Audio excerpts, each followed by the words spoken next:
for keeping time. Uganda, as our motto goes, for God and our country. So let's humble ourselves before God and pray. Lord, we want to thank you so much for this morning. We know that your mercies are always new every morning, and today we have new mercies. For this national dialogue, we have new mercies. We want to commit everything we are going to say, we are going to do, we are going to commit to. We commit it in your hands, O God. May we have fruitful deliberations. May the child of Uganda be better because we met here this morning. And for what is set before us to eat and drink, we truly thank you, O Lord. Lord, we pray that you sanctify it and bless it. Bless the hands that have prepared and everybody that has put this together. In Jesus' name I pray. Amen. Amen. With such a prayer, let us not be afraid to serve ourselves. And so we freely move. I will ask the country manager to please lead Honorable Shifra and Council Jackie, who are with us already. And I'll ask the chairperson to also lead your fellow doctor next to you, and also the upcoming doctor, Dr. Eva, and the upcoming Dr. Moses also to serve. And then the rest of us, please feel free. David, please follow them behind so that you ensure that they're protected. You know, a man goes in front and behind.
Check mic 1 2.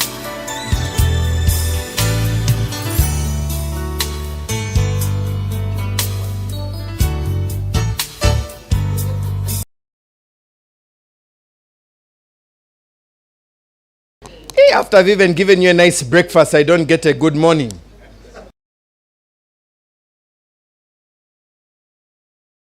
Know that you are, aha, that's much better. That's even a stronger feedback than anything else.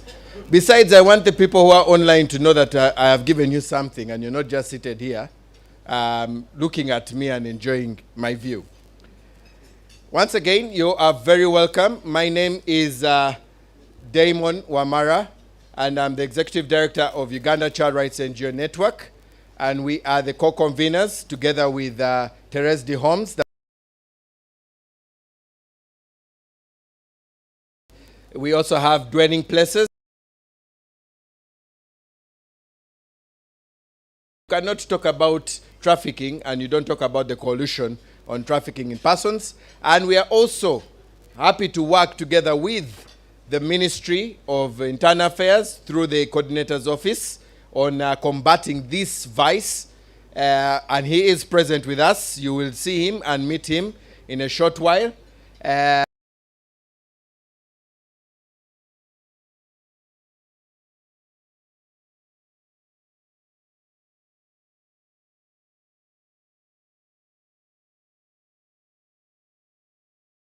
Glad that we also have representation from the Office of the Director of Public Prosecution.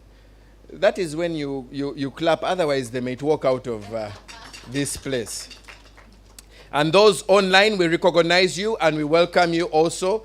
Thank you for joining in from wherever you are. We welcome you. I am well aware we have people all the way from Bulisa who are joining us.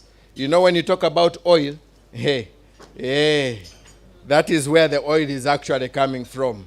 And I think they have, if Chamagero was here in my space, he would have said something about they have a word to say, a word or two to say to the European Union about their decision.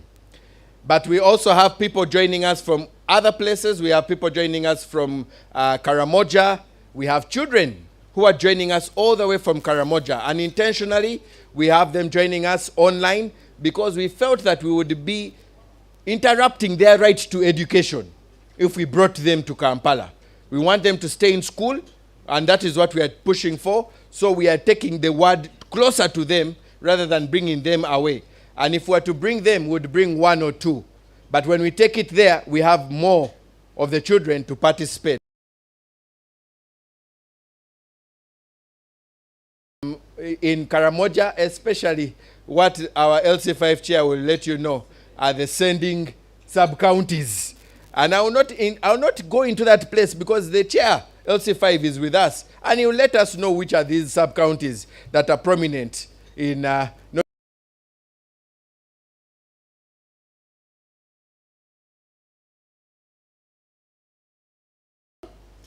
we're going to have today. We're going to have to catch up because we are behind on time.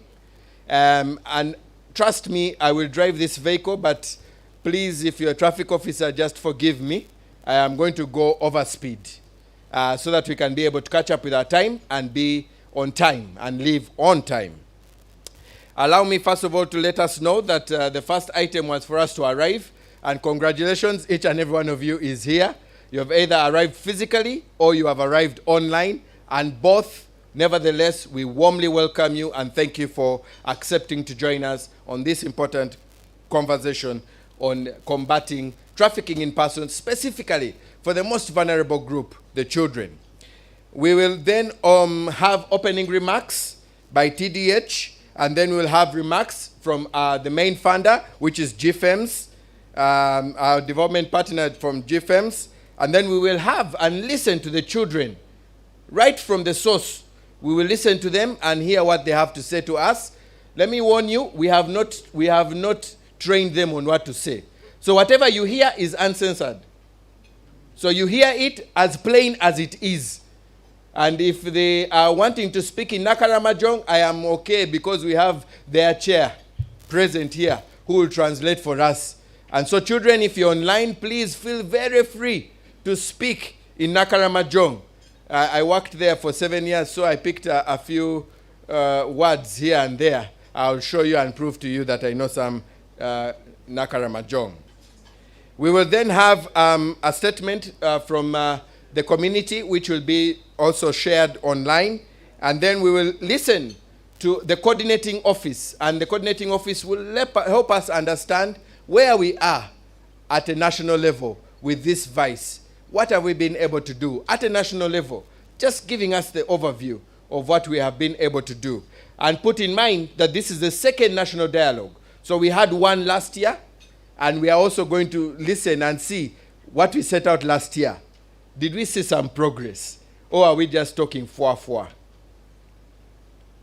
We will then have a keynote address by the chairperson of the Gender Committee, Honorable Flavia Kabahenda, who will be joining us shortly, and she will be giving us a keynote address on this issue. And since she is the chair and overseeing the issues at parliamentary level, we will also listen to what key issues she wants to raise.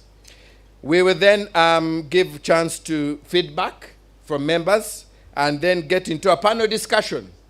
My panel is going to be a rich panel, very rich. And I'm not talking about only rich in the pockets, but even rich in wisdom and understanding about this vice. And we will have a representative from the CSO, the Coalition Against Trafficking in Persons, will represent the civil society. We will have Napak District, LC5 chairperson, who is already with us. Thank you, sir, for coming in on time. And then we will also have representative from Kampala City Council Authority, and in particular we will have the supervisor, OVC. Now we are trying to upgrade ourselves because we don't have OVC, we now have well-being, child well-being. So she's supervisor well-being, child well-being, yes, who will join us. And then we will have a representative from Ministry of Gender, one of the members of parliament who will be joining us online. And then we will definitely have representative from the COPTIP office and the Office of the Director of Public Prosecution. What would we have a successful conversation if we don't hear from the prosecutors? Why have they failed to prosecute? Have they failed anyway?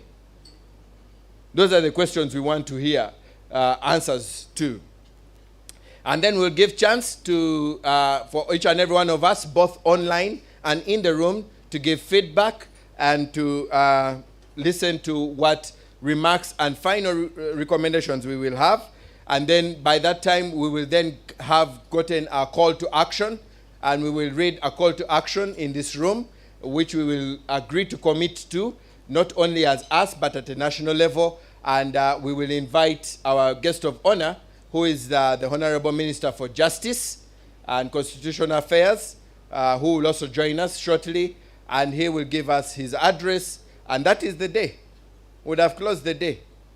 Allow me to say that I have only approximately 2 hours to make sure we are done. So bear with me if I come and say thank you, because time is not on our side.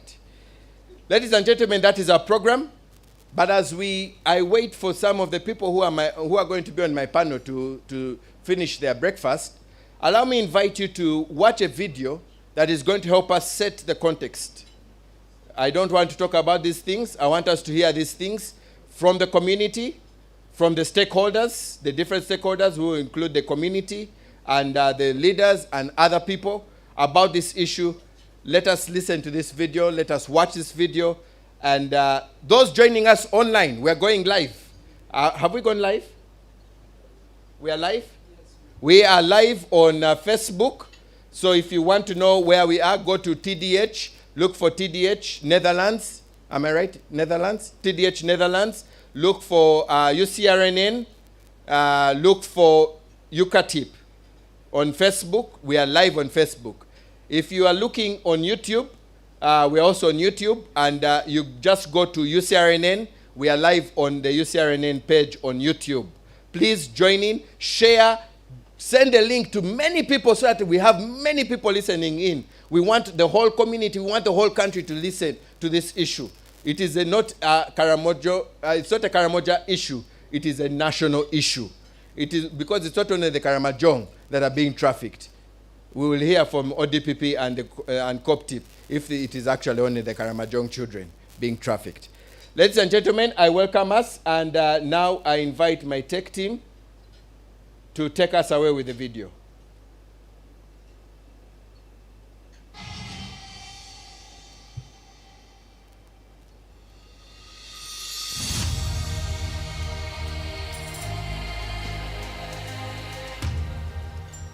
Uganda is not only a center for recruitment and transit, but also a destination country for trafficked children. According to the UNODC's 2014 Global Report on Trafficking in Persons, trafficking for purposes of sexual exploitation is by far the most identified form of trafficking in Africa. The US 2020 TIP report noted that an estimated 7,000 to 12,000 children were exploited in sex trafficking in Uganda. Most of these victims were Ugandan children, many of whom were from the Karamoja region. I left only for two reasons. One was hunger at home, and two, the second one is my school fees.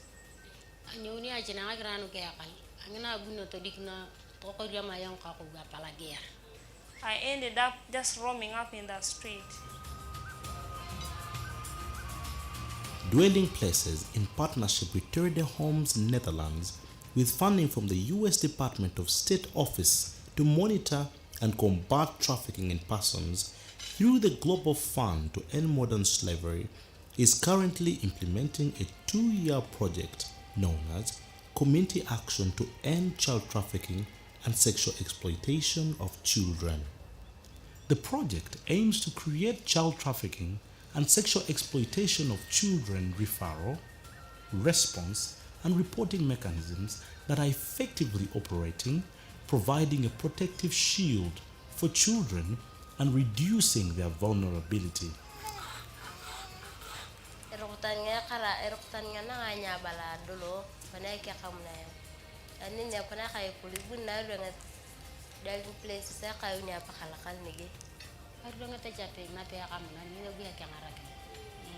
They took us to school, and the school was very good for me.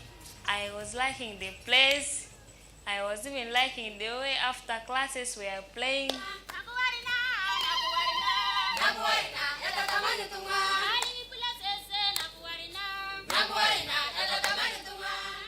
The Community Action Project focuses on rescuing, rehabilitating, and reintegrating children back to their community and protecting children at risk of child trafficking and sexual exploitation. The Community Action Project is funded by the Global Fund to End Modern Slavery and the US Department of State. But we also have Terre as our lead partner for this particular project. We are working to see that the sub-county leaders, the community child protection structures, the agencies that are working in NAPAC provide a protective shield for the children. Traffickers have been known to sell children from Karamoja from between $5 to $13. They exploit them in forced labor as beggars, domestic workers, and sex. Our primary focus right now is to ensure where you see a child being exploited, that's where we need to be. In my district, there are so many issues affecting children. One of the biggest issues affecting our children in the district is issues of child trafficking and unsafe out migrations. There are issues of child labor, child neglect, child marriages, and teenage pregnancies. NAPAC is a key source. It's a sending district to many destinations, to Jinja, to Busia, to Kampala, but also to Nairobi, and children are going as far as Somalia. There is empirical proof of the negative impact of child trafficking and sexual exploitation of children in the different sectors of society. We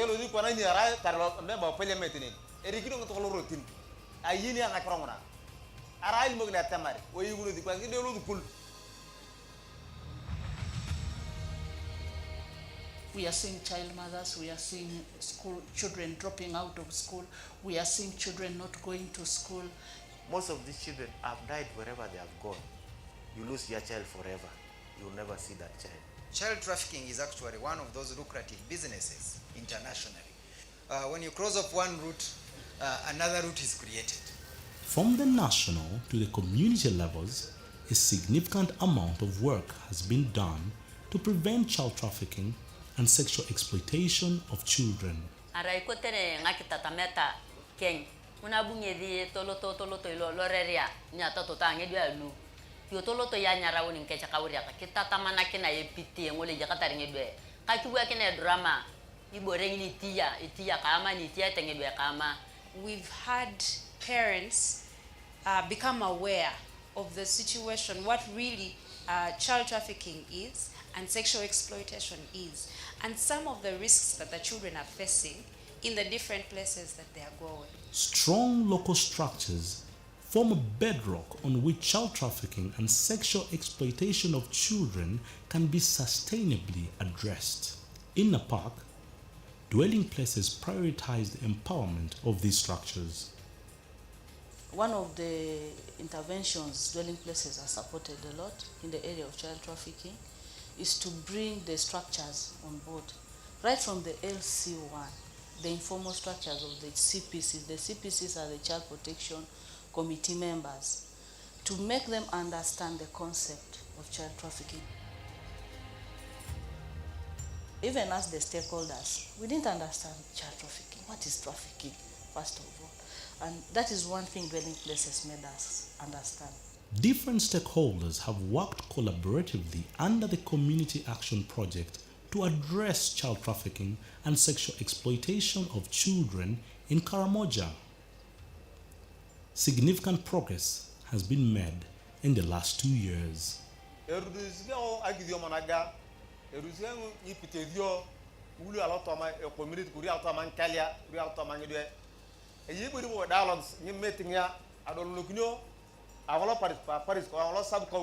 Most of the transporters, right from the border riders up to the buses, they didn't understand. They were taking it to be normal. We are doing our business and we don't mind who is boarding our buses to wherever they are going, or who is taking our taxi, or whom I'm riding off. So we made them understand that no, we are also escalating and we are perpetrators of trafficking in a way.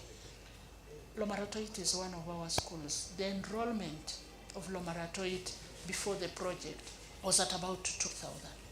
But today this enrollment is, I think, up to about 3,000. 23,000 children in 2020, and today in 2022 we have 28,000 children in school. It is helping us to improve on our school enrollments, improve on school attendance. The number of children that we used to intercept previously was very high. We intercepted 161 children in various points out of the district. We are seeing parents bring back children that had been sent to Jinja, to Kampala, to Nairobi, calling them back home to be in school, to gain skills that can help them to sustain their lives. This work has started positively affecting and contributing to the improvements in the local systems and reporting mechanisms that will eventually protect and shield children from child trafficking and sexual exploitation. Over 218 children have been rehabilitated and rescued.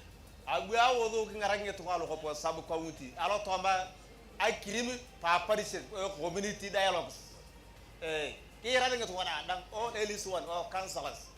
The Community Action Project has done a lot to curb child trafficking and sexual exploitation in the district of Napak. Needless to say that there is still more work that needs to be done. Matang, Lorengchola, Rokop, and Lopei, those are the 4 sub-counties. Each of them has now in place a bylaw that is passed at their level. So I believe that the ordinance and the bylaws will help us to address this issue, especially of child trafficking. I know that there are other issues that are causing it, and also in those ordinances and bylaws, they are going to be addressed. With systems in place, effectively operating referral, response, and reporting mechanisms, a protective shield for children that reduces their vulnerability is beginning to take form. We didn't reach the children in the schools because schools were locked down. So we reached the children in their communities. and these children were empowered with knowledge on prevention of child trafficking. And we have cases of children that have actually reported issues of trafficking. The community is aware. Children are coming out openly to speak for themselves, to say, no, we don't need our peers to be trafficked. Dwelling Places and Terre Hommes Netherlands will continue to change the plight of children in a bid to end child trafficking and sexual exploitation of children.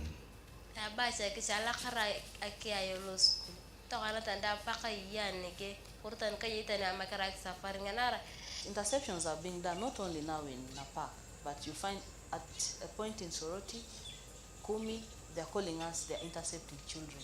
Despite the lockdowns and the disruptions that happen, we've still been able to see the kind of results that we dreamed of when we were thinking about this project.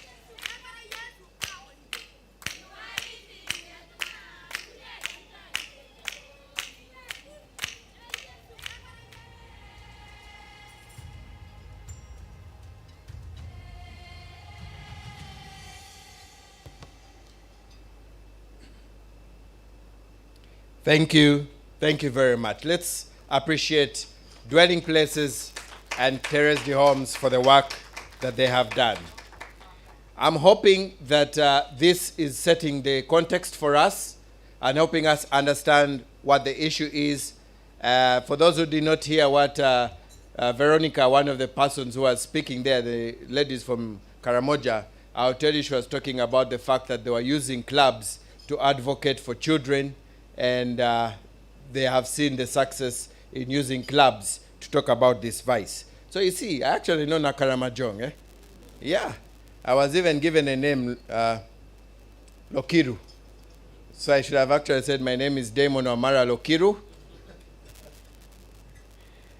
Ladies and gentlemen, allow me just quickly let us know who is in the room. We would have asked you to introduce yourselves, but because I'm trying to catch up with time, allow me just quickly introduce you people. And also to show you that I know some of you very well. Although some I need to look at the name so that I get the spelling correct. But if I get your pronunciation wrong, just accept that I got it right. Between you and me, we'll sort ourselves out later on. Allow me to start with this table here. We do have our host, that is the country manager for Terre Hommes, Mr. James Yesiga. We do have Council Jackie.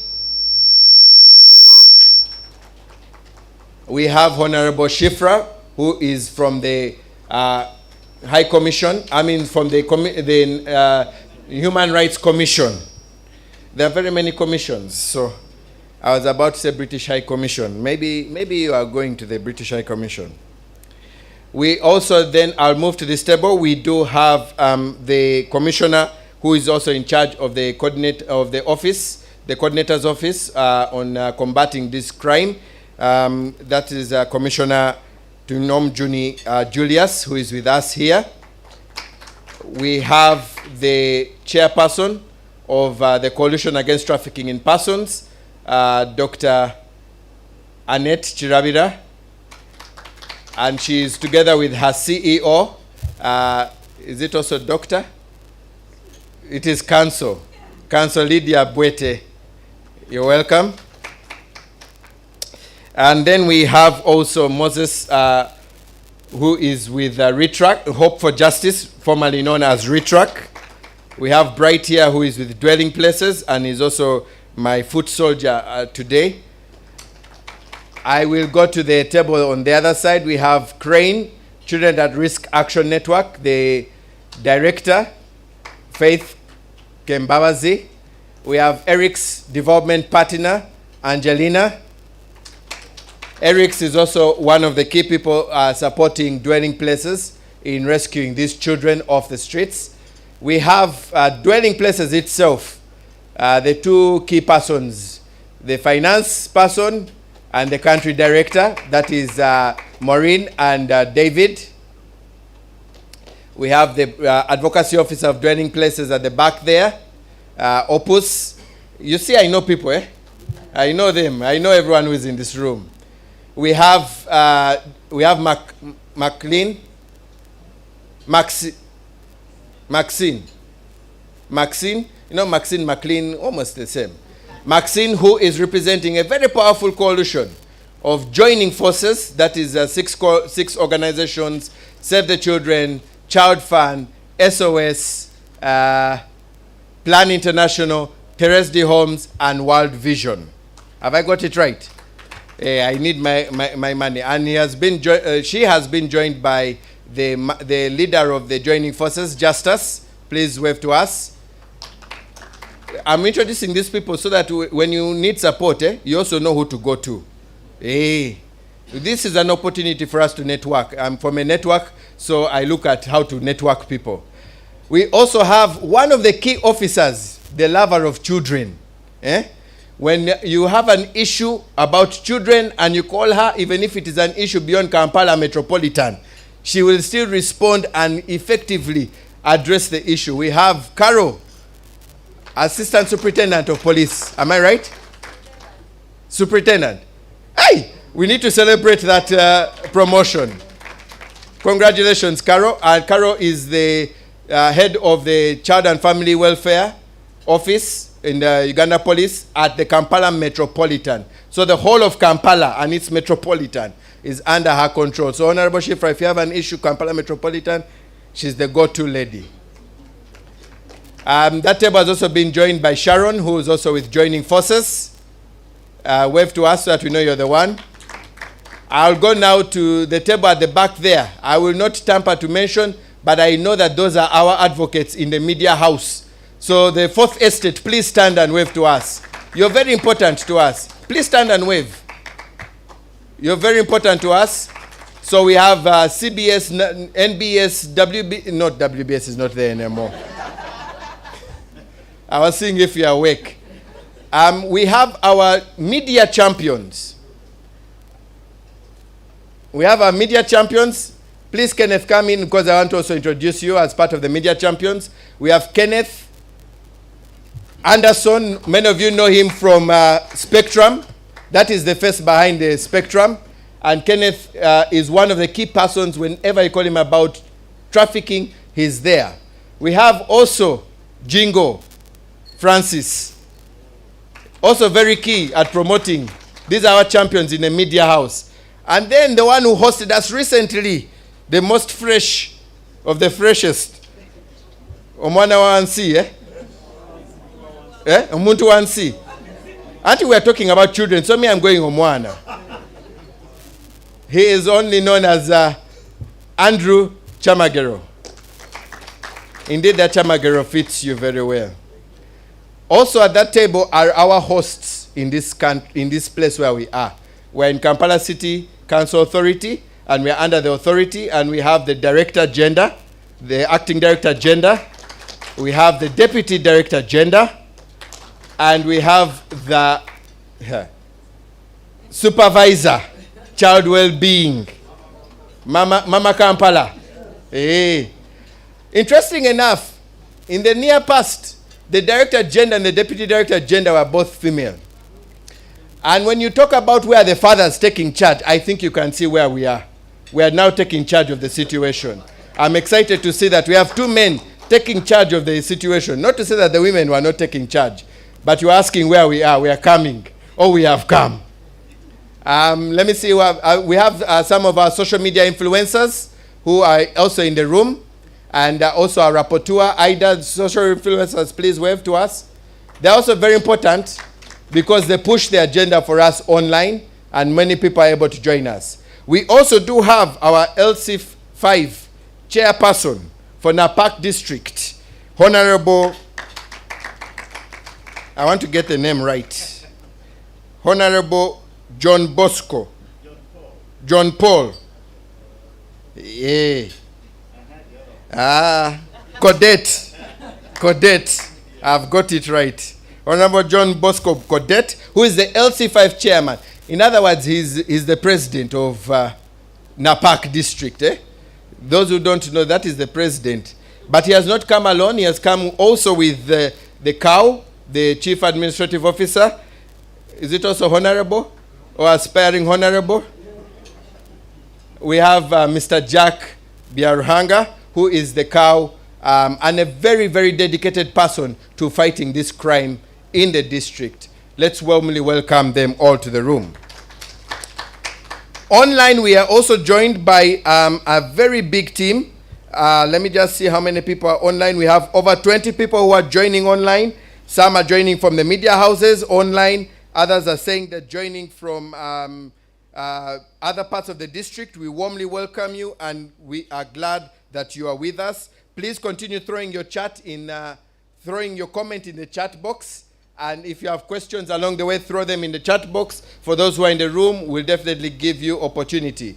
We have children from different parts, like I mentioned earlier on, in Karamoja, from different parts in Napak District, Karamoja, and they will be given an opportunity to speak to us at the right time.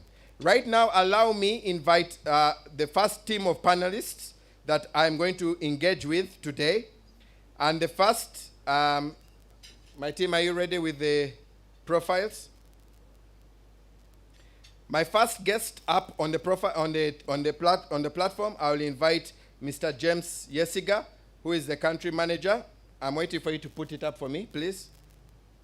As he comes up, Mr. James Yesiga, who is the country manager at Terre Hommes in Uganda.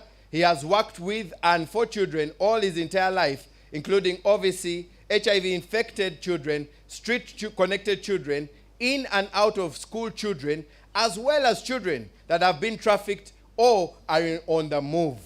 He is a holder of an MA in Social Sector Planning and Management from Makerere University that is celebrating 100 years now. Makerere has to pay me for that chilango. And he's also a father of 3 and is passionate about children. Surely if you have 3, then you are passionate about children. Children's rights and their well-being. He has worked with child-focused organizations including Baila Uganda, the Interreligious Council of Uganda, Impact and Innovations Development Center, and most recently, he is the country manager of Terre Hommes. James, you are warmly welcome. My next guest is online and is joining us online, and is from the development partner, that is GFEMS. I hope the team is located and she is ready to join us. Daniel, I'll need your support to ensure that that is done. Please follow.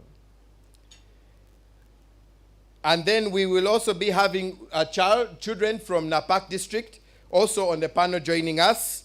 And allow me also now invite the commissioner or the coordinator for the Office of the Prevention of Trafficking in Persons. He is the Commissioner of Police, Commissioner Tuinom Juni Julius. He is the coordinator of the Coordination Office for Prevention of Trafficking in Persons. Before that, he served as the Deputy Director, CID, perfect, because investigation is going to be done well. He also supervised economic crimes, perfect, because the people who are benefiting are economically benefiting. Very good. And he's also anti-corruption. This is a powerful CV. He also once headed the Department of Local Government and Anti-Corruption Department that inspects cases, especially involving the district officials. I will not look at anyone. He headed also the Land Protection Police Department as a commander, but before that, before the elevation, was one of the legal officers for the department, that is the Department of Land Protection. Please join me and welcome also Commissioner of Police, Tuinom Juni Julius. Welcome, Commissioner. At this time, allow me invite our first panelist to speak to us. James, you're welcome to give us opening remarks and highlights and lessons from the project and also the first conversation we had in 2021. James, you're welcome. Usually you clap when the...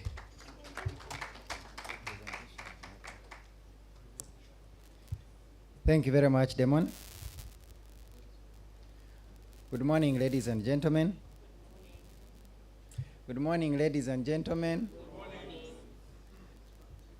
As I wait for the presentation to come up, I would like to take this opportunity to say that I'm excited and happy to see all of you here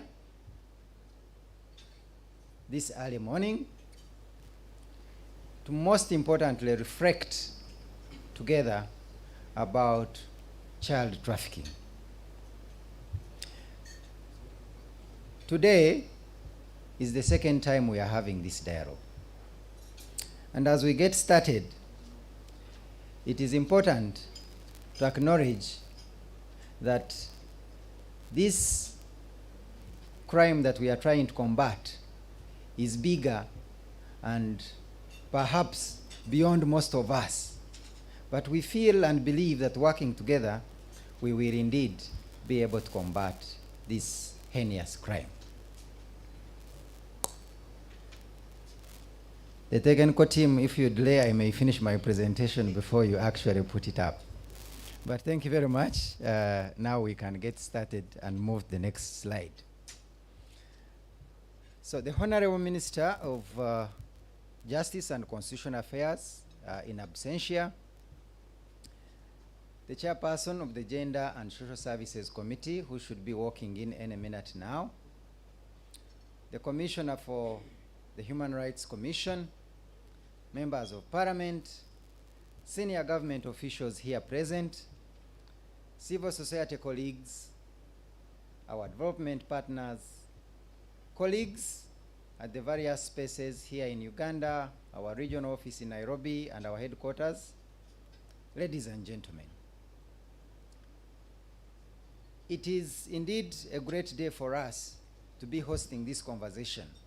And as we move to the next slide, I want to highlight that this is the second time that we are hosting this dialogue. So I want to welcome you to the second dialogue on child trafficking that is organized by us and our partners. Without these partners, we know that as an organization, we would not be as successful as we have been, not just in this dialogue, but in the various interventions that we do for children. For those who may not know Terre the Hommes Netherlands well enough, it's an organization that started in 1965, and over the years, this organization has evolved into one of the leading child rights organizations globally. We have got ongoing projects and interventions, not only in Africa, but also in Asia and Europe. So Uganda is only one of those countries where we do have interventions and ongoing projects. Our programs may vary from tackling different aspects that relate to child exploitation. And I want to state that this dialogue is only but part of our greater efforts to deal with the worst forms of child exploitation. In terms of where we work as an organization, so we do have ongoing humanitarian assistance projects in Iraq, Syria, Lebanon, Ukraine, Afghanistan, and Jordan. But in terms of structural aid and development assistance, we do have ongoing projects in those number of countries that I will not mention.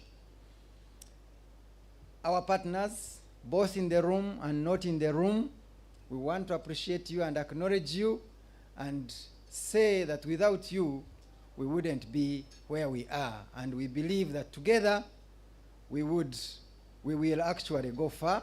And on this, perhaps, I will recognize or mention the team from Joining Forces, because that is one of our biggest partnerships that brings together 6 of the biggest child rights organizations in Uganda and in the world. So, colleagues from Joining Forces, thank you very much for joining us. Moving on to the project that we have in Napak. First of all, perhaps I should state that in Napak, we have got 2 ongoing projects. And also to state in the presence of the chairman that we did not voluntarily choose Napak. It is the data that forced us to come to NAPAC. So our work should then be known as being evidence-based. So we did go to NAPAC because there was need, and evidence showed us that NAPAC really needed our services. We have ongoing work in 6 projects in 6 sub-counties of NAPAC, but this particular project, which is supported by the Global Fund to End Modern Slavery, to whom we are very appreciative of the support, is ongoing in 3 sub-counties, and unfortunately it will be ending by the end of this year. But before it ends, allow me to share with you some of the achievements that we've been able to achieve in this project. One, although we have ongoing work in 6 sub-counties, this project is in 4 sub-counties, and each of these sub-counties has been able to pass a bylaw that is intended to combat child trafficking in that specific sub-county. I know the legal, it's only the legal fraternity that may understand what we are talking about, but this is a law that enables the local community to appreciate and understand the issue and be able to legislate from their own context how they are going to combat it. So for us, this is indeed a great achievement. However, these bylaws in these sub-counties are feeding into a district ordinance that was passed by NAPAC district local government. Unfortunately, this ordinance is still sitting at the Solicitor General's office awaiting approval, and between you and me, we are impatiently waiting for it to actually receive the necessary approval. We have intercepted, rehabilitated, and resettled a total of 861 children. Of those, this project has contributed 220. And that includes 37 girls that, along with partners, we rescued from Nairobi. So we really appreciate that this project, despite its short lifespan, has enabled us to be able to make this kind of contribution. We have been able to train and work with 80 sub-county leaders and also 30 law enforcement agents. This child trafficking, you cannot make any effort or be successful at anything if you are working alone. Let no one deceive you. So we appreciate that these leaders and law enforcement agencies have been supportive of our work. We have been able to work with and train over 2,532 parents and caregivers, and these have been trained on how to identify trafficking risks, monitor their children, and follow up cases that are reported. We've also been able to work with students and form child rights clubs across 27 schools in the adjacent counties. Actually, this is the total number of schools in NAPAC, unless others have been formed recently. We've also been able to work with and train 279 teachers and school administrators, and this enables us then to have another layer of protection at school. As you may be aware, it's only in school that we are able to monitor on a daily basis who has attended and who is absent. And then we can be able to follow up and find out where this child is. So we do appreciate that we were able to do this. And we have also worked with champions within the communities, within the private sector, and we are also happy that religious leaders and cultural leaders have also joined this fight. To the next slide, I want to share with you that we've also developed a code of conduct, and this we are working with various stakeholders, including the private sector. Indeed, as you may have seen from our documentary, the private sector oftentimes does not appreciate that what they do actually harms the community. So some of the bus operators, for them, their business is transport. But now they are aware that you do not just transport, You've got to be keen on whom you are transporting, and if you identify a child that may not be sure of where they are going, that may not be comfortable with the adult they are traveling with, then it is your duty to take interest and report. We've also been able to form the NAPAC Religious Leaders Forum, and through this forum, we are able to convene meetings of various stakeholders within the district and be able to address and agree on issues to be dealt with in respect of child trafficking. Of course, we have got a number of ongoing campaigns at various levels, communities, even radio, including a radio drama series that is ongoing in Karamoja. In terms of survivor support, we've reached out to 280 survivors, and these have been provided with short-term skilling. But most importantly, we've returned over 585 children back to school. I think you did see the documentary talking about the increased enrollment within the area. But we do have existing gaps, and this is where I would like to focus.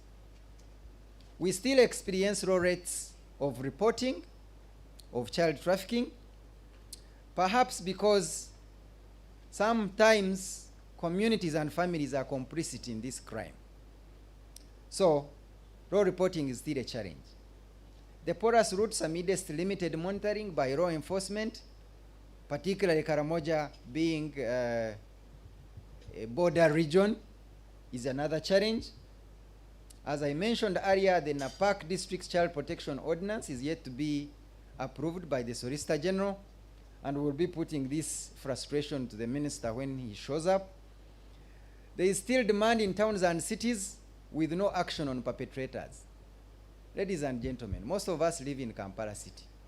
We see these children. We feel that the action being taken about this is not sufficient, but we want to appreciate KCCA, with whom we worked and passed the recent ordinance, and I'm happy that it's being implemented, but I think we can do better. We need to be more strict and to apprehend and make it unattractive for these children to actually be on the streets. Hunger continues to be a major driving force in the source areas. You cannot be able to prevent a hungry person from going to where they think they are going to get food. So the problem of hunger in Karamoja and NAPAC district in particular is a major problem and major push factor for child trafficking. The continued limited affordable education within NAPAC, particularly lack of institutions to give options to children, particularly those graduating from primary school, is another challenge. So, as per the theme of the dialogue, we are taking stock of our corrective response to the problem of child trafficking, but particularly whether justice has been done. And when you are taking stock, you must ask difficult questions. And I want to be able to start off with these questions. Number one, I want to start with our legislators and government officials here in the room. We do have an enabling law, that is the TIP Act of 2009, and other related laws. But the question we pose, is it enough to have the law in place whose implementation is not adequately resourced? And even if it were to be resourced, how will the public make use of this law and many other laws, including the Constitution of Uganda, which they don't understand because it is in a language that they cannot read?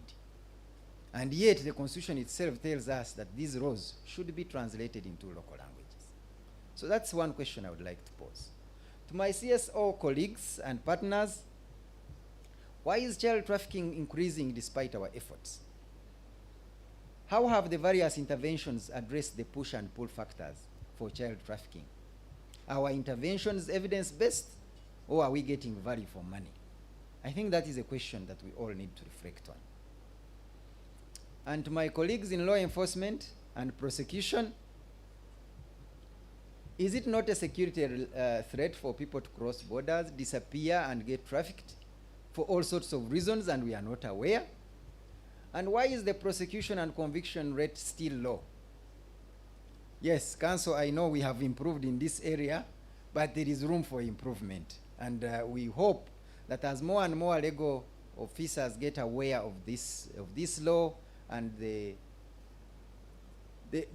more stringent punitive measures that are in that law, we will probably get better at this game. And to our development partners, are we investing in appropriate interventions? How are we taking advantages of synergies and coordinating with each other? And lastly, to our local leaders, the district leaders here present, how is it possible that children are trafficked from our villages and parishes and even sub-counties, and we never get to know about it?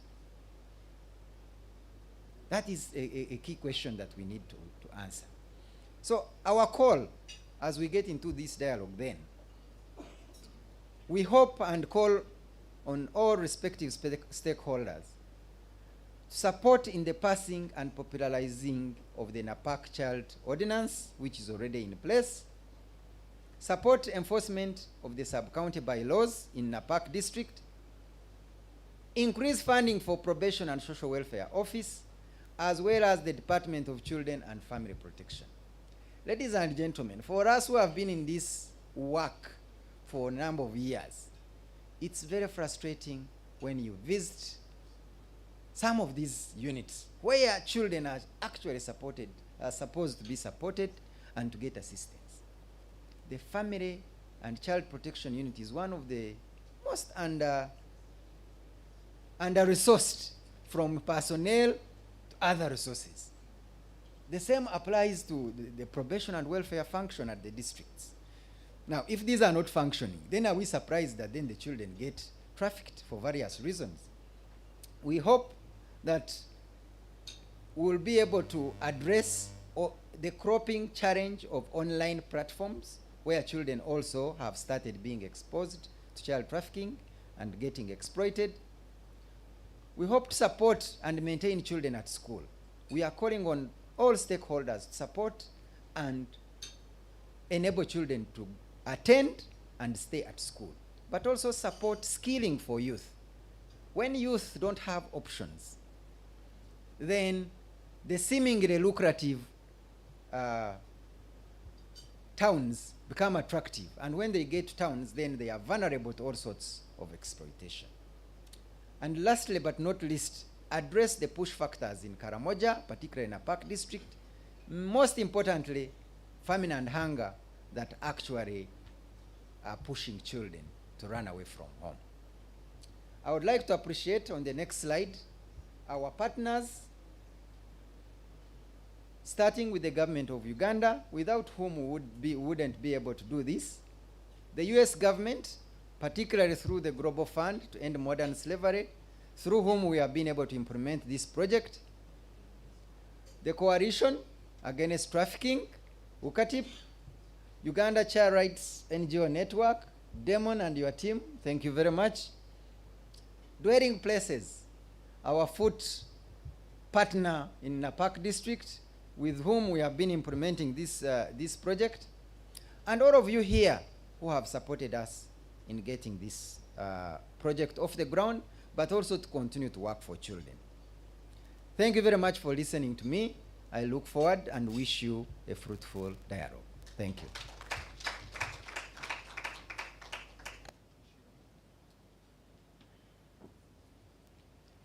Surely for somebody who paid for your breakfast this morning, you can afford to give him a heavier hand clap than that. Thank you. Thank you very much, James, for sharing with us. And for those who know James, he doesn't mix his words. He gives it to you straight. You either like it or don't like it, but you take it home. And you digest it, and then later on, you come back to him.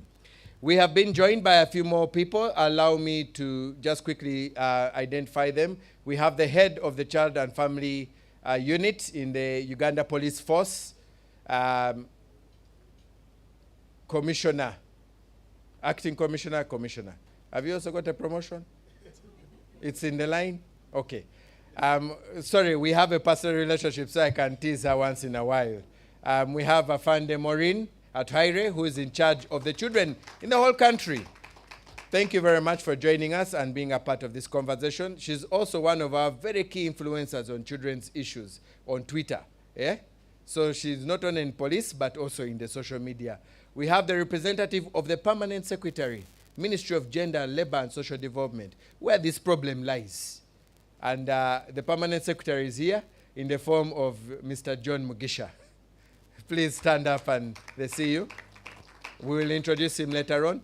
We also have some people, no, let me first talk about, no, the president comes last. So we have our representatives. We have the representatives from also international offices. This conversation is not local. We're also taking it international.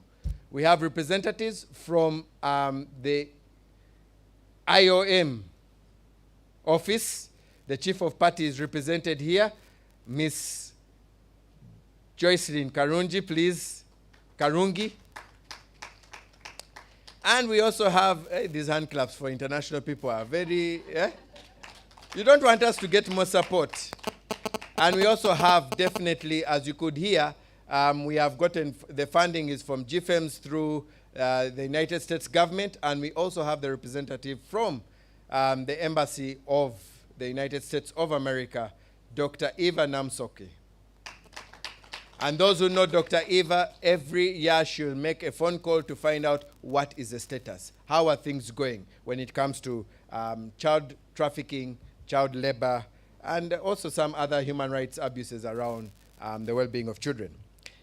Last but not least, if I have forgotten you, it is not intentional, but allow me also mention that we in the House we have the representative of the president in Napak district, who is the RDC, Mr. Dennis Okori. You see, I don't know if they have as yet given you a name like me. Me, I got Lokiru. So I don't know if you got one like I did. I'm anxious to hear from you on that. Thank you very much, James, for setting the platform. We should be having the representative from our development partner, but we're having a technical glitch, and we are trying to work on that. And as soon as my team tells me we're ready to listen to her, we will invite her. But allow me at this time, not waste any more time, and go to the community. Let's go to Napak now. So take off your coats, get your hats with a feather, get your stools, get off these chairs and get your stool. You know, when we're meeting in Napak, we don't meet with these chairs. We meet with a stool. This, what you're under is no longer Serena. This is now a tree. The tree is usually which one? Not mango. We have that big tree where we are seated, and now we are listening to the children in Napak district. My team online, can we, Maureen, David, can I get us to, they're online? They're ready? Tim, can we get the children online? We want to listen to the children. We are here for the children. Our focus is the child. They need to be listened to. So let's listen to what they have to say. Sarah, can you unmute yourself? Sarah?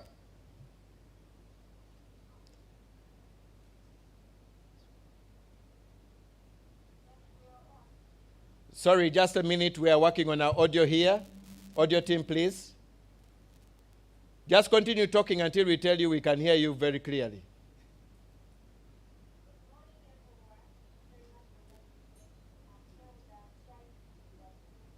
Volume? Volume? Sarah, just continue talking. We're still trying to get to your voice clearly.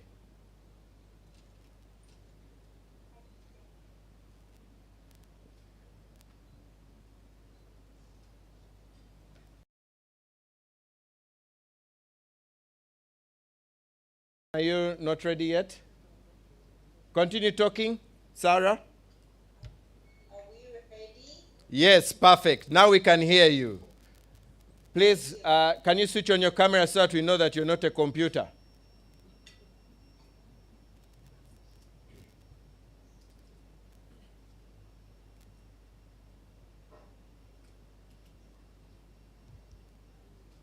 Sarah?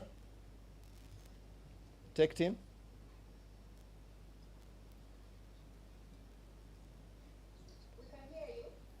Perfect. We can see you, we can hear you, and we can see those beautiful faces next to you.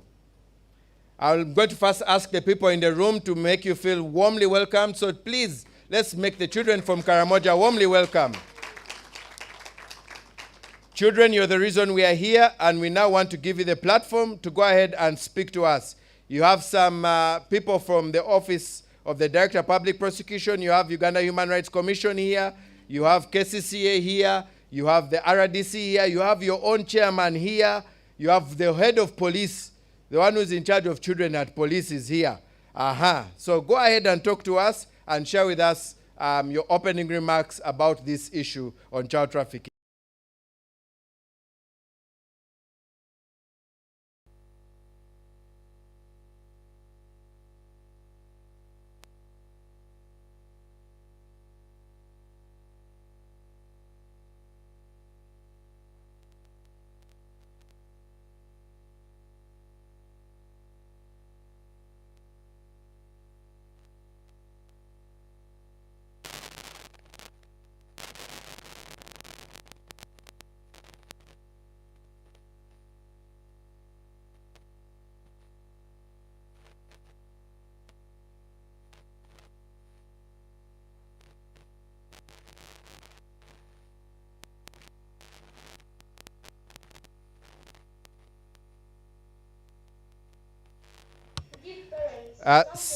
Sarah, Yes, please. could we turn off the camera so that we can get a good voice? Because the camera, I think the network is not very strong. So you can turn off the camera. Now we have seen you're there. We can turn off the camera and just get a clearer sound from you. Please proceed.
Thank you very much, but these people forgot to clap for you. Wait for your hand clap before you go. Thank you very much, children. You have been heard, and we ask that you continue listening in. If you have any questions, this would be a good time for you to ask.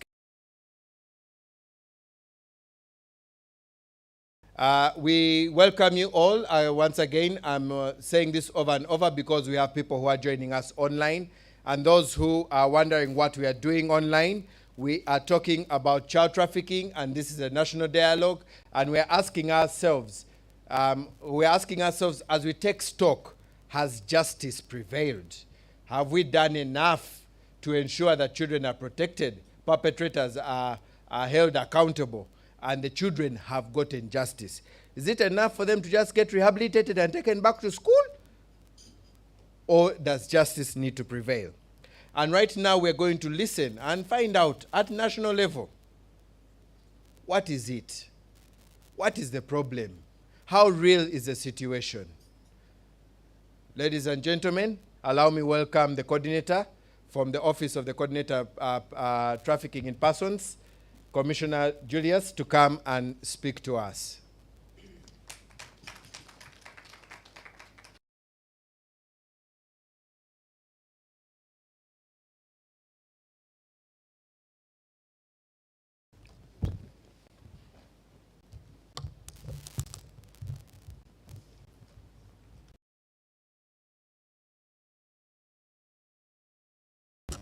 Good morning to you, participants. Protocol observed, as already mentioned by Mr. James. Once again, I am Commissioner of Police to Hommes Julius, Coordinator, Coordination Office, Prevention of Trafficking in Persons, Ministry of Internal Affairs.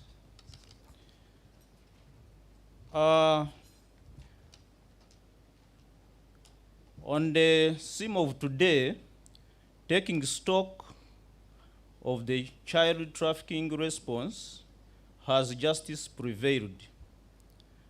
I want to start by saying that ending child trafficking in Uganda requires joint efforts. It's not a one-man's show, and therefore we should come together and first fight this crime together.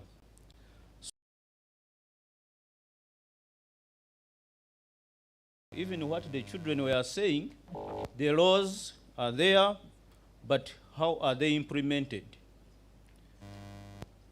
Article 17 of our Constitution provides for the duties of the citizens, and among them, we are supposed to protect children and vulnerable persons against any forms of abuse, harassment, ill treatment. And the other right I want to talk about is to cooperate with lawful agencies in the maintenance of law and order. I therefore call upon you to join the struggle, and we end trafficking in persons, but now we are looking at child trafficking. What is trafficking in persons? I will not go into details, but it is defined under the Prevention of Trafficking in Persons Act. It is also defined under other international instruments. But what I want to note is that it involves recruitment, transportation, transfer, harboring, receipt of persons by means of threat, use of force,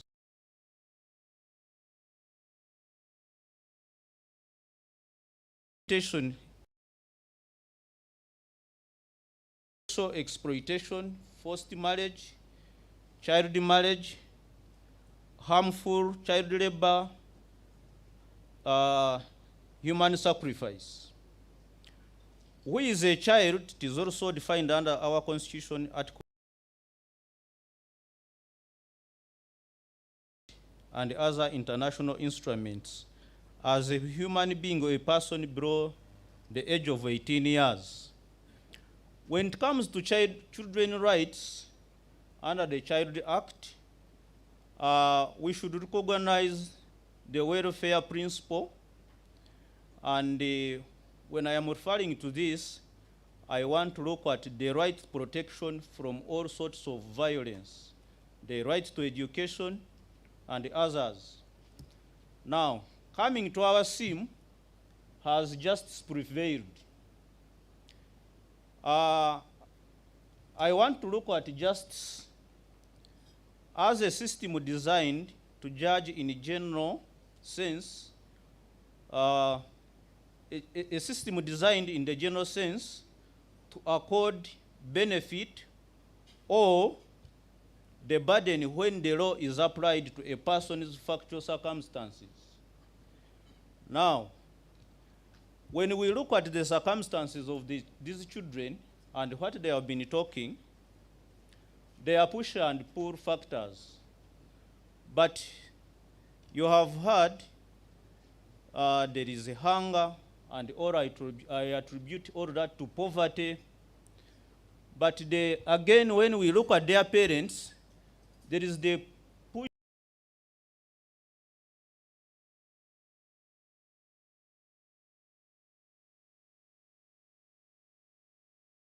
whom we investigate together these cases. And they are telling me that most of the children in Nairobi who are working as maids, they are from Uganda and they call them Karamajong. In Nairobi, even every weekend, they said they organize a day for them to speak to their children, to their parents, their friends, on telephone, and even get a chance to remit money back which they have been paid. Now, they're also saying that much as they are welcoming them, they are recognizing that this is not right, and they are also saying that even their own children who would be benefiting out of those jobs, especially from the Somalis, they have been rendered redundant. However, we should note that this is a harmful practice which needs remedial action.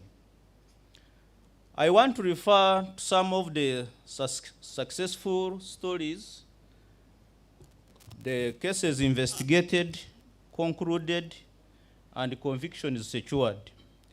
You are all aware of the case which was involving Didas Mpaji, a youth pastor and a former head teacher of Rio Infant Primary School, who was sentenced to life imprisonment. He was found guilty of 6 counts by the International Crimes Division, and he had been charged of aggravated defilement and trafficking in children.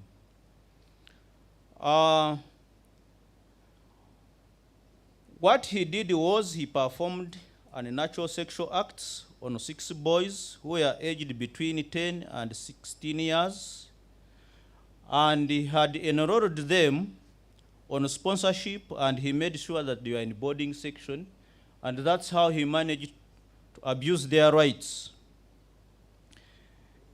He duped them that the government had come up with a curriculum on how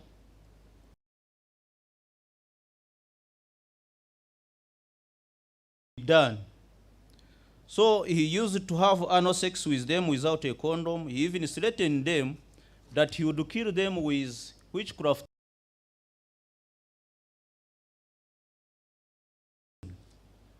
He would deny them food or reduce their rations, and he had even threatened to suspend them from the program if at all they did not satisfy his sexual desires. But the investigations were done, and with efforts with DPP's office, we managed to secure a conviction. We wouldn't have known about this, but we thank the matron of the same school who came up to report this. And in addition to this, I also want to give this case of Harriet Nabitaka. This is where one of our police officers, who was also entrusted to protect the rights of children, unfortunately, she wanted the promotion, and she consulted the the intervention of a witch doctor whom she thought would help her in gaining promotion. So the witch doctor, one Wamara, said you can bring a human being, we sacrifice, and the human being, and you'll get promoted. So they secured a one Zurai Kanansamba Mirembe from Jinja. She was killed. Her blood was drunk as part of the rituals. She was buried in the shrine of a brother-in-law to Wamara, the one called Wilbur Sebuyungo. Now, the point I'm bringing here, I have already said we all have a duty to report crimes under Article 17, but somebody called Chibuka in this incident, he had learned of it, he didn't report anywhere. So, during investigations, information was got, and he was also charged as an accomplice, and was sentenced to 5 years, not for committing the crime, but for failing to report the crime. So this is the reason why I'm saying we can't fight this vice alone. We need efforts. We need to work together. You're also alive to the famous Berries case in Karangala. You must be all knowing what happened. Unfortunately, he died before the conclusion of the hearing. Now, trafficking profile. I want to inform you that 75% of trafficking in persons is domestic, and of course now this one includes child trafficking. But the question is, who are the traffickers? I want to say the traffickers are ourselves, me and you inclusive. I want you to reflect back where you have come from this morning. I know most of us are using maids at home, but the question is, are they above the age of the majority? And how are we treating them? Does it amount to exploitation in any form? I've been moving around the country, and especially in the forms of exploitation. Our children are mainly employed in agriculture, fishing, forestry, cattle herding. Those ones who come from Soga when it is rice growing season. Children don't go to school. They are scaring birds away. In Jinja, Masese, around those areas, you find them. These miners are in bars, restaurants, and a number of them, like I have already mentioned, are in our homes as domestic workers. There was a question which was raised that most of these children are trafficked, and we don't get to know from our areas of residence. I don't take it upon to report. And even then, even if you are to report, one is saying that one may think that if I report, or if this child is being, one may think that the child is being helped by doing that job, yet we don't know that we are committing crimes. I have also noted that in some of the refugee camps, in a way to skilling some of these children, when they get out of the camps after skilling, they want to go out and get jobs. Yet they are vulnerable. Can give an example of one who was intercepted in Kenya at the border. That minor had been drugged. They had deceived her that they were taking her for patrol to get a job, but she ended up in Busia, Kenya, the other side. By the time she reached there, she didn't know how she had gone there because she had been drugged. We rescued her with the efforts of the civil society organizations. I want to thank them for the job they are doing in supporting the government. I also want to say that most of these cases of children trafficking, they are not so common across borders other than the one we have mentioned in Nairobi, Kenya. I want to thank Mr. Yesiga and the organization you are working with about the 37 children who are rescued from Nairobi.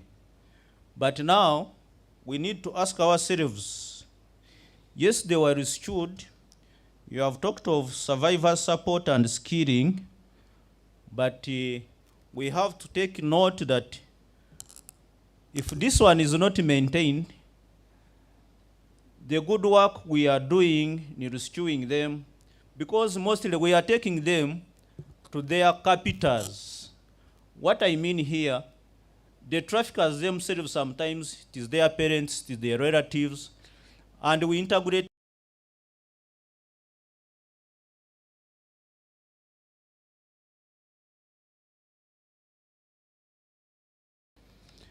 I have statistics, but I will not go into the detail. I want to go direct and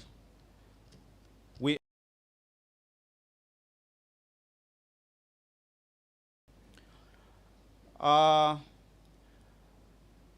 want to look at the report by U.S. States Department's office that monitor and combat trafficking in persons that upgraded Uganda to Tier 2 country. That one showed that though Uganda is not fully meeting the minimum standards, but at least there are some efforts that have been done to ensure that child trafficking comes to an end.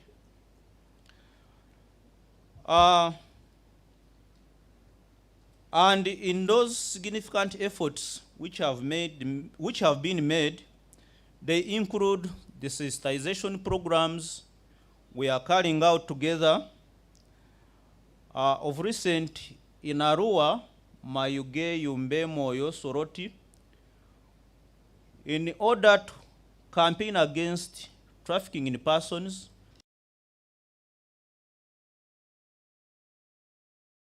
borders, because it is the most common mode of transport.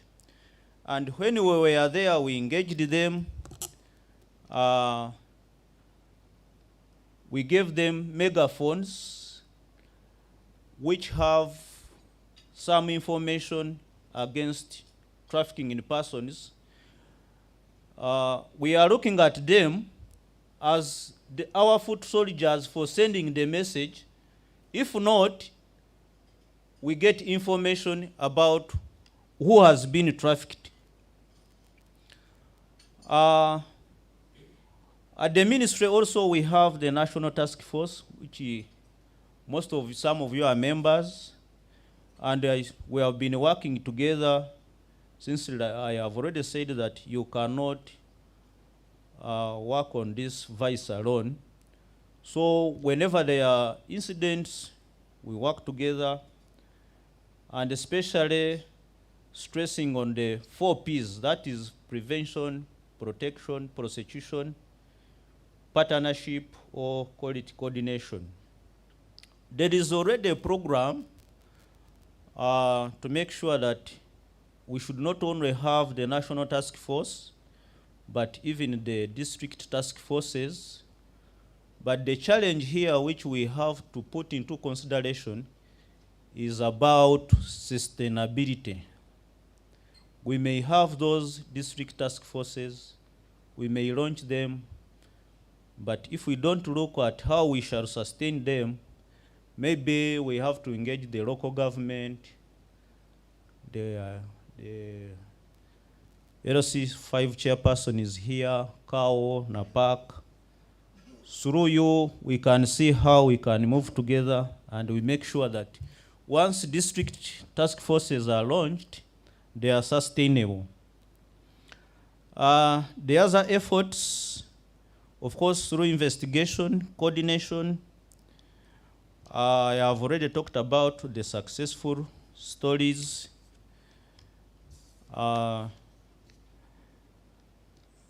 Like I have said, investigations are very crucial and we need your support in reporting. We have had successful stories as a result of the social media, and I want to thank the media group which is here. You are doing a lot of work for us, because some of the cases we may never get to know, but you are helping us and we get them in the social media. You all know about some of the cases, like this matter which happened in Ruero, where a child was being tortured, she was rescued. But again, I want to inform you that the challenges mostly we are facing, the government, as a government, we don't have shelters, and most of the time, we rely on you, the civil society and NGOs, and we thank you for the work you are doing for us. Because without you, some of those cases wouldn't be successful. There is this vice which has eaten almost everybody, corruption. Sometimes we may have good information, but due to corruption, it may lead to interference of the cases, and we may not achieve a lot.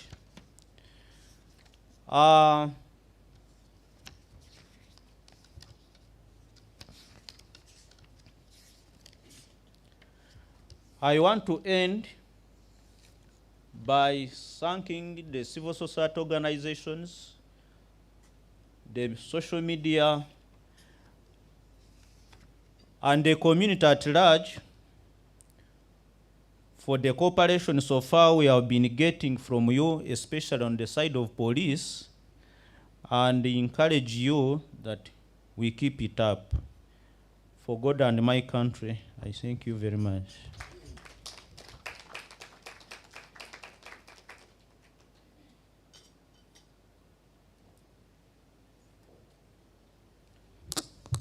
I want to thank you very much, Commissioner, for the update on what is happening at country level concerning this vice of trafficking in persons, specifically the vice on the children. Right now, ladies and gentlemen, I just want to remind us that your tables look very dull, and yet the breakfast is still going on. So please ask for a cup of coffee, ask for a glass of juice, or feel free to walk out and get another serving for yourself. There's still plenty to eat. If you started with the food, you can now go reverse and go to the cereals and have the fruits. But let's make sure that we enjoy everything. Those online, please join us for breakfast also, wherever you are. And don't be afraid to take a picture and share it on Twitter. We are tweeting and having this conversation also online. And our hashtag is End Child Trafficking Uganda, UG. End Child Trafficking, hashtag End Child Trafficking UG. And join the conversation, tweet, share with people, let people know that this conversation is happening right now. Ladies and gentlemen, we have been joined by our keynote speaker, and I will ask the team to please put for me her bio as we invite her to speak. Going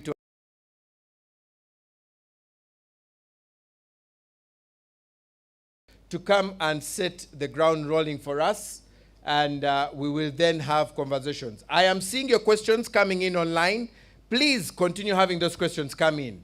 I am looking at them, and I know at an opportune time we are going to respond to them. Please, our two panelists, stay there. Slowly by slowly, I'm going to add more people on the panel until we get a full seating there. So please just remain there and be our photo persons for now. Yes.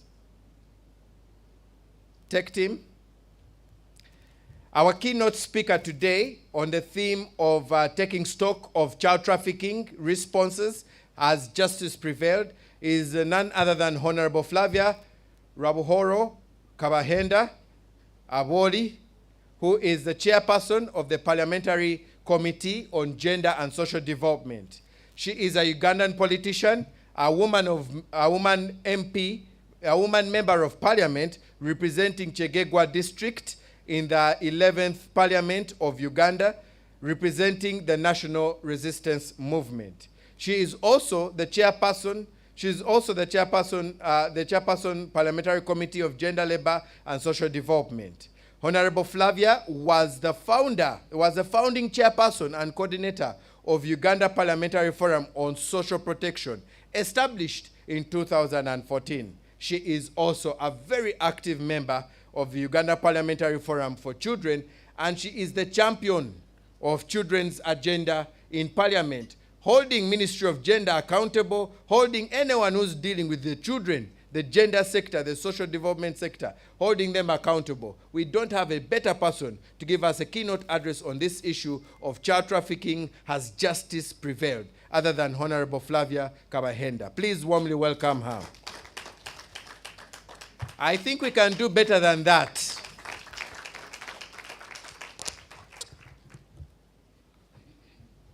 Thank you very much, Damon. I get humbled when people access my profiles without my notice. Good morning, everybody. I'm glad to be here, and I'm glad to be at a place where my passion lies. And I think I'm going to speak like the rural woman from Chegegwa, because a lot has to be spoken to the duty bearers, and of course a lot has to be brought forward from the rights holders, not only from Chegegwa, but from all over this country. I would like to recognize the protocol here. James, I'm glad that you invited me to this meeting. Terre Hommes, I want to continue to appreciate the work you do. All of you development partners, UCRNN, the Ministry of Internal Affairs, and more so the Trafficking in Persons Department. I'm not seeing the members of Parliament, although some were invited. The heads of department here, the different departments, the district local government leaders, the Department of Child Protection and Family Unit of Police, all of you ladies and gentlemen. Uganda is a source and destination country for child trafficking. I think we all understand that.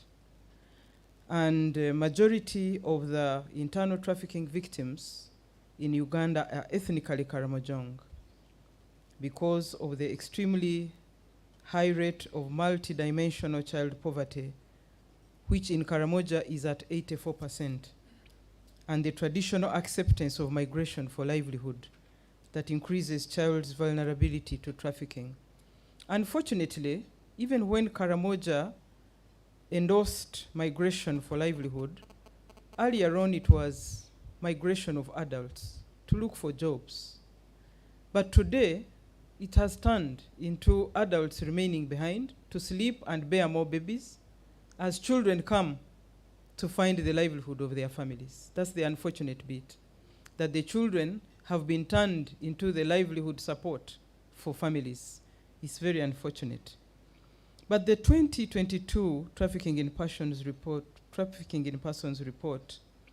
highlights that child trafficking in Uganda is on the rise, and improved policy responses are vital in improving identification and prevention efforts.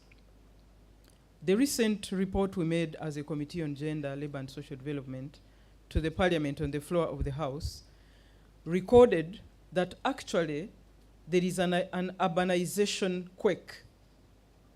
Everybody wants to be part of the trade and the towns and the centers where business seems to happen. And therefore we have an urbanization challenge. And that urbanization challenge has caused that every urban centers now have street families, street children, street adults, and street grandchildren. And what we discovered, most importantly, is that on every center, urban center, the street children on those urban centers are predominantly the indigenous. And the Karamojongs are number 2, including here in Kampala.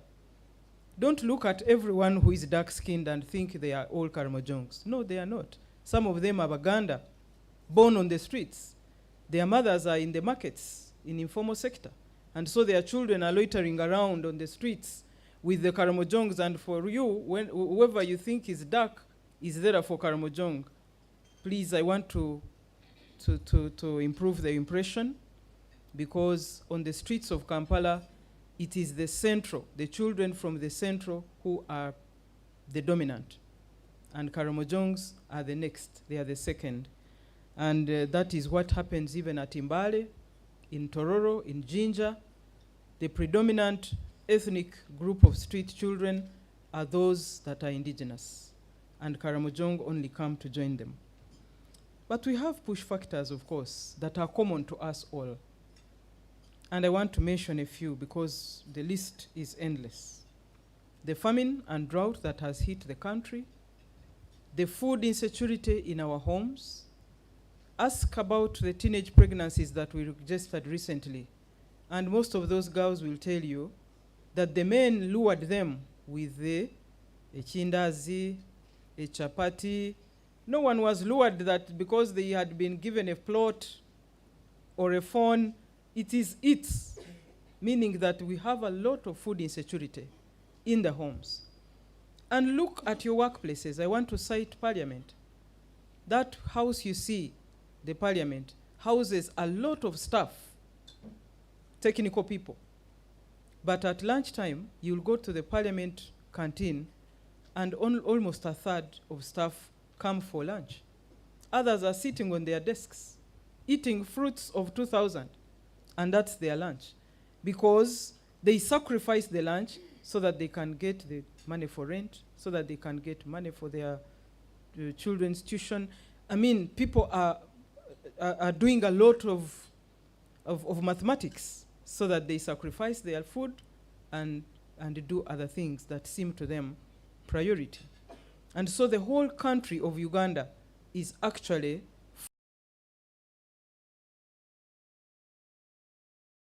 that was endowed by nature. In a country that is expected to be the food basket actually for the integration and Africa, we are food insecure. And this famine and drought push the children out of the homes to do very, very drastic decisions and intentions. Disasters and environmental degradation, I cannot say much about that because the population explosion has caused people to even go for areas where they wouldn't go, sacrificing our wetlands, sacrificing our forests. I think recently for you who watched Parliament, we had to throw out a motion that had been brought by one of us to make sure that people who are licensed to replant forests of NFA, that the licenses can even be used for mortgaging in banks. And we had to throw away the objectives and the principles of such a motion, where people want to mortgage this country using licenses of NFA that only require you to replant the forest and come out, that you use those licenses to go to money lenders to get money. What kind of country are we trying to breed? Is it the grabbers that are trying to institutionalize grabbing? So Parliament threw it out, and we couldn't go for that, but because all that is causing these disasters. The demographic pressure, of course, is something we can't avoid to talk about. The recent UBOS statistics tell us that 54% of the population of Uganda are children below 18. So that is a dependence pressure. Now when you add people with disabilities and you add older persons, then you know now the dependence pressure is at 70%. How do you feel at home? You have a chance, you who have a chance of coming out of home telling people that you are coming to work. How many people expect you to take care of their livelihoods? Even when you earn a meager 300,000 or 500,000. When you go to a wedding meeting and you say, me, I'm pledging 50,000, they look at you, they say, yee. Only 50,000. Because they think that whenever you get out of home, you are going to earn. But we know our salary structures, all of us who are here. But the dependence right from the household is too much, to the extent that people now think you owe them a livelihood. So that pressure is pushing a lot of people into vulnerability, and the children are not spared. The poor parenting and absentee parents, caregivers. In Uganda, the good thing, we are very fertile. We are endowed with fertility. And that everybody who wants to bear children will bear children. From 8 years, you can bear children up to forever. Because in my district, I even have an old man of 100 who invited me recently to celebrate the baptism of his 1-year-old baby. At 100, people are still producing. So in Uganda, that endowment is used the most, more than we use land. But we are fathers and mothers and not parents. That's the unfortunate bit. We are ready to father and mother, but not parent. So the parenting question is a very big push factor, and whenever the children feel that the parenting is not coming forth, they will move on to find some love somewhere. Of course, extreme poverty is even exacerbated by the COVID-19 that we just came through, that let the economy really down, and people are just struggling to recover, and every time we struggle to recover, other disasters are coming around. Today we have Ebola pronounced. So some of the activities that people are supposed to do in markets and everywhere are going to be curtailed.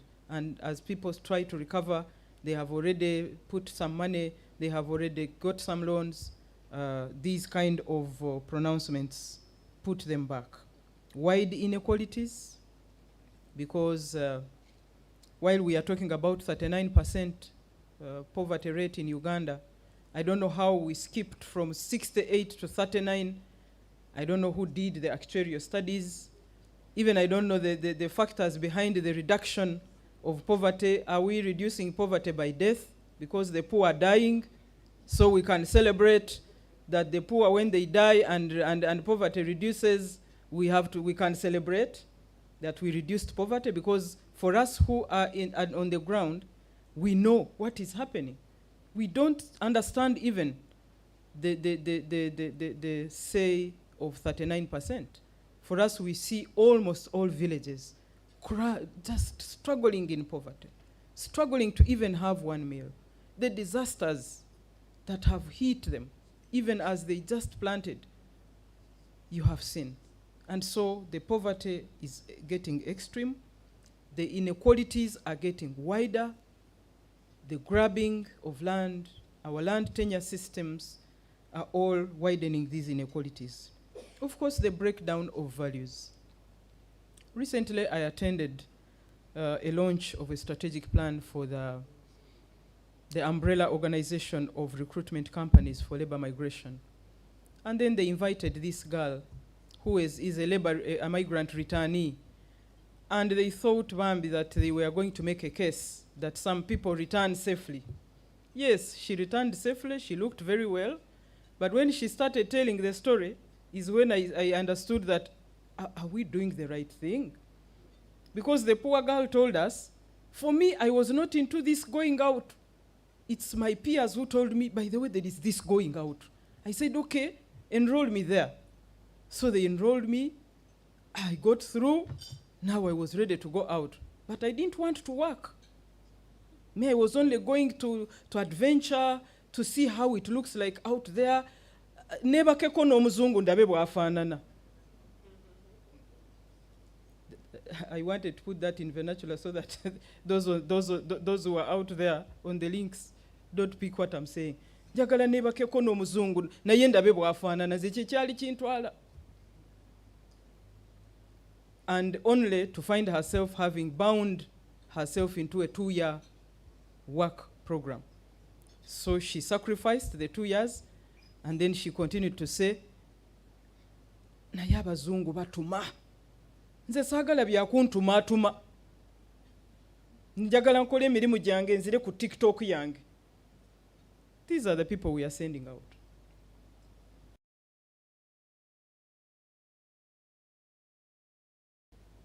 They are only adventurous. And that is how they are vulnerable, and they end up being trafficked. Because we have even started trafficking people below 18 just because their bodies seem to look like they are big, and take them even for labor migration. For that vulnerability of either being curious or famine or something like that. The cultural aspects. Imbalu is putting children in a vulnerability corner. Imbalu would not be the bad thing, but the way we take care of the after effects is the thing that needs strategies for the culture it concerns. FGM, you know how many children are now taken from Uganda to across Kenya and the other borders for FGM, child marriage, night functions. You know, here traditionally we even have night marriages where they just carry the woman and bring her at night when people should not see her in the dark, and then she enters, and by the morning the people are seeing a wife in some home. So those night events excite children a lot until they find themselves being trafficked in the process. Of course, we cannot spare witchcraft as one of the push factors in all this and child sacrifice. The porous borders are something we have talked about for a long time. Insecurity and political instability, I think you know that in Karamoja that kind of insecurity cannot spare a child. Children want peace. Children want to stay in places where they can play, where they are not told remain in the home, where they are not told about a scarecrow out of the home. And of course, political instability, you know what happened in Kasese with their king and what went on. So the children were put in disarray. And so these are some of the push factors. Of course, unemployment, underemployment, unemployability are all some of those that push these. And then the traffickers now have taken advantage. Traffickers have taken advantage of all this and more to present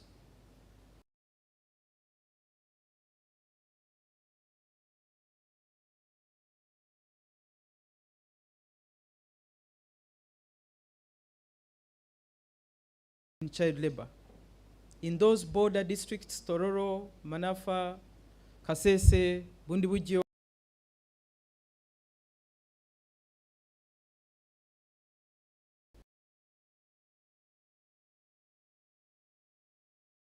radicalization.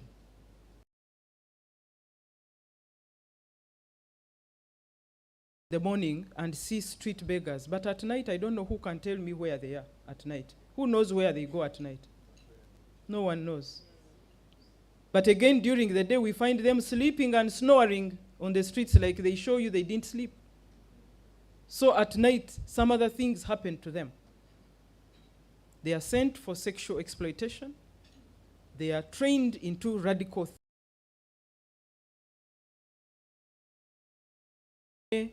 and so they are lured into those for being desperate. Ask yourself about that person who blew a bomb on himself, and up to now they have never told which village he came from. Up to now we are not told which constituency he was from, but he blew a bomb on himself. These are the people who can't be identified with any family, with any village, with any spaces. So they are as desperate as that he could have been sent after he was given money, go and at such and such a time, touch this button, and the thing blows. Little did he know that it could even blow on him. So we are going to register many of those. Crime, they lure them with schooling. In my district, like it is in other districts, whenever a term is about to begin and a year of school is about to begin, buses are all over the place luring parents to give them children. We are going to provide them with mattresses, we are going to provide them with bursaries, we are going to, until now they are into the irregular sex acts, which now have attacked the boarding schools. The sexual minorities are up in arms to ensure that now that you, the adults, have refused, they will go to the children so that they instill their sexual minority agenda. They are lured into sexual exploitation. They are lured into money laundering. When we interviewed some of these children in camera, as we were processing the report on street children, they told us that every evening, each child is expected to hand over 20,000 shillings to some person. And unless you hand over that, you will not even be allowed to enter and sleep. And where do they sleep? They sleep in one room like firewood. But you won't even get the chance of entering that place where they sleep like logs. They are supposed to remit 20,000 shillings each every night. So the more children you have on the street, the more money you'll get at night. Maybe some people are sitting behind computers, leaving money from poor Ugandans, hard-earned money, through begging. What we call street begging is money laundering. What you call street begging is something else, illicit activities. And so we need to be really, really careful about what is going on. So that is why the traffickers want a good amount of children. For them, 400,000 per night.